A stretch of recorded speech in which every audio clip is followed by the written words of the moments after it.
মায়ের এক ধার দুধের দাম কাটিয়া গায়ের চাম বাপস বানাইলেও ঋণের শোধ হবে না। এমন দরদি ভাবে কেউ হবে না আমার মাগো, এমন দরদি ভাবে কেউ হবে না আমার মাগো। ঠিক কিনা? বিষ্ণু বললেন লাউ কাতাতা জিলদাক, গায়ের চামড়াগুলো কেটে কেটে রোদে শুকিয়ে যদি মায়ের পায়ের দুইটা জুতাও বানিয়ে দাও, ছোটবেলা যে দুধ খেয়েছো সেটার এক ঢোক দুধের শোধ আদায় হবে না। এজন্য মা যে কি কষ্ট করে, এখানে বেশিরভাগই আমরা নর্মাল প্রসেসে পৃথিবীতে এসেছি, তাই না? সিজারিয়ান বেবি খুব কম, থাকলে এক দুইটা। নর্মাল প্রসেসে একটা বাচ্চাকে ডেলিভারি করতে একটা মায়ের যে কত কষ্ট হয় আপনি কল্পনাই করতে পারবেন না। চিকিৎসা বিজ্ঞান বলে একজন সুস্থ মানুষ, ব্যথার একটা ইউনিট আছে, মাত্রা, ব্যথা মাপার একক, ৪৫ ইউনিট পেইন বা ব্যথা একজন মানুষ সহ্য করতে পারে। ব্যথার তীব্রতা বা মাত্রা যদি ৪৫ ইউনিটের বেশি হয়, যদি ছাড়িয়ে যায়, হয় লোকটা বেহুশ হবে নয় মরে যাবে। আমার আর আপনার মা যখন আমাদেরকে নর্মাল প্রসেসে ডেলিভারি করেছেন তখন তারা ৪৫ না 57 ইউনিট প্লাস ৫৭ থেকে ৬০ ইউনিটের পেইনও তারা ছাড়িয়ে গেছে।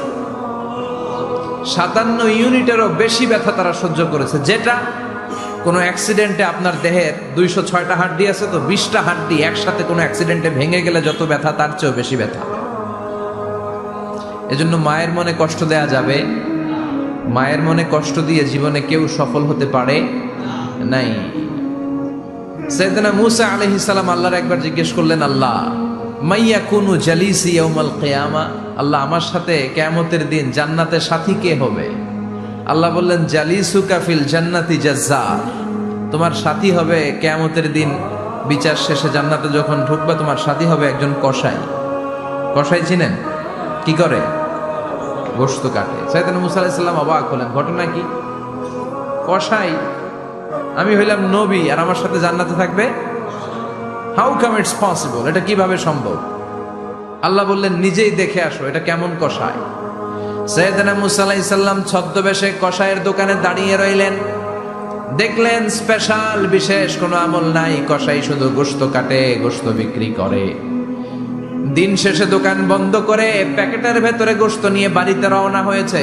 বাড়ির ভেতরে ঢুকে যাওয়ার পর সাইয়েদনা মূসা আলাইহিস সালাম ঘরের দরজার কড়া নাড়লেন। কসাই বলে, মান আনতা, তুমি কে? মূসা আলাইহিস সালাম বললেন, আনা মুসাফির, আমি মুসাফির, থাকার জায়গা নেই, আপনি যদি থাকার জায়গা দেন আপনার বাড়িতে থাকবো। কসাই বলে, আসেন। সাইয়েদনা মূসা আলাইহিস সালাম ঢুকলেন। কসাই বলে, এই ঘরে একটু থাকেন, ওই ঘরে আমার একটু কাজ আছে। মূসা আলাইহিস সালাম বললেন, যান, কাজ সেরে আসেন। মূসা আলাইহিস সালাম খেয়াল করলেন ওই ঘরে মাচার উপর থেকে বয়োবৃদ্ধ এক নারীকে তিনি নামিয়ে গোসল করালেন, টাওয়াল দিয়ে গা মুছিয়ে দিলেন। এরপর দোকান থেকে আনা সুন্দর গোশতের টুকরাটারে নিজ হাতে কেটে রান্না করলেন। তারপর রুটি বানালেন আর গোশত আর রুটি হাতে নিয়ে ওই মহিলার মুখে তুলে দিচ্ছেন। মহিলা খাচ্ছে, খায় আর বিড়বিড় করে কি যেন দোয়া পড়ে। সুবহানাল্লাহ পড়বেন না?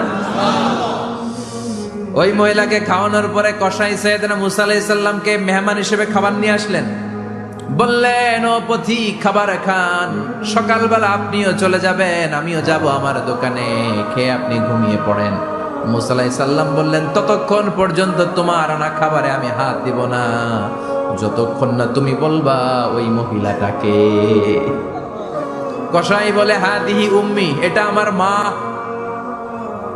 হাদিহি উম্মি, এটা আমার মা।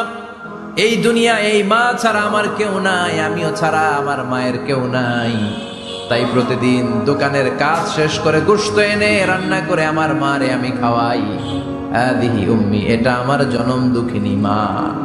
সাইয়েদনা মূসা আলাইহিস সালাম, বুঝলাম তোমার মা, কিন্তু তুমি যখন রুটি তোমার মায়ের মুখের ভেতরে তুলে দিচ্ছিলে, তোমার মা বিড়বিড় করে কি যেন পড়লো, কি পড়ে তোমার মা? কসাই বলে, আমার মায়ের একটা পাগলা দোয়া আছে। কি দোয়া? আমি জানি কঠিন কালেও এই দোয়া কবুল হবে না। আবেগের বশবর্তী হয়ে প্রতিদিন আমার মা আমার খেদমতে আমার উপর এত সন্তুষ্ট হয়ে যায়, এত খুশি হয়ে যায়।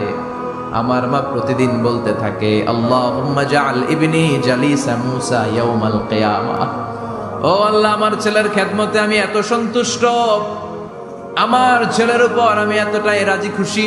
শুনেছি এই জামানার সব চাইতে বড় পয়গাম্বার, বনি ইসরাইলের সব চাইতে বড় নবী, ওই নবীর নাম নাকি মূসা। ও আল্লাহ, আমি এত কিছু জানি না, এত কিছু বুঝি না, এত কিছু চাই না, তোমার দরবারে শুধু একটাই চাওয়া, একটাই ফরিয়াদ, তুমি আমার ছেলেরে কিয়ামতের দিন মুসার সাথে হাসর নসিব করে দিও। আমার ছেলে কসাই ছেলেটারে তুমি মুসার জান্নাতের সাথী বানিয়ে দিও। আল্লাহুম্মা জাআল ইবনি জালিসা মুসা ইয়াউমাল কিয়ামা। জালিস মানে ফ্রেন্ড, বন্ধু। আল্লাহ, জান্নাতে আমার ছেলেরে তুমি মুসার বন্ধু বানিয়ে দিও। মুসা আলাইহিস সালাম এবার বুঝতে পারলেন। তিনি বললেন, ঘটনা তো এই জায়গায় এতক্ষণে বুঝতে পেরেছি, কেন আমার সাথে মুফাসসির যাবে না, হাফেজে কোরআন যাবে না, শহীদরা যাবে না, ওলিরা যাবে না, নবীরা যাবে না, আমার সাথে জান্নাতে যাবে কসাই। এটা মায়ের দোয়া। কার দোয়া? মায়ের দোয়ার দরকার আছে না নাই? অনেক পাওয়ারফুল মায়ের দোয়াটা। বুলেট মারলে বুলেট মিস হয়, মায়ের দোয়া মিস হয়? ড্রোন হামলা করলে ড্রোন হামলা মিস হয়ে যেতে পারে, কিন্তু মায়ের দোয়া কশিনকালে মিস হয় না। চিল্লায় বলেন ঠিক কি না? মায়ের দোয়াটাও কবুল, বদদোয়াও কবুল। ভয়ঙ্কর কিন্তু। মা দোয়া করলে কবুল হয়, কিন্তু বদদোয়া করলে কবুল হয় না। এরকম হলে it was not a big deal, এটা বড় সমস্যা ছিল না। কিন্তু দোয়া করলেও যেমনি কবুল, বদদোয়াটাও কবুল। এজন্য খবর আছে না নাই? এজন্য মায়ের কাছ থেকে সবসময় দোয়া নিতে হবে। দোয়া নিতে রাজি আছেন? মায়ের এক ধারে দুধের দাম, কাটিয়া গায়ের চাম, পাপস বানাইলেও ঋণের শোধ হবে না, এমন দরদি ভাবে কেউ হবে না আমার মা।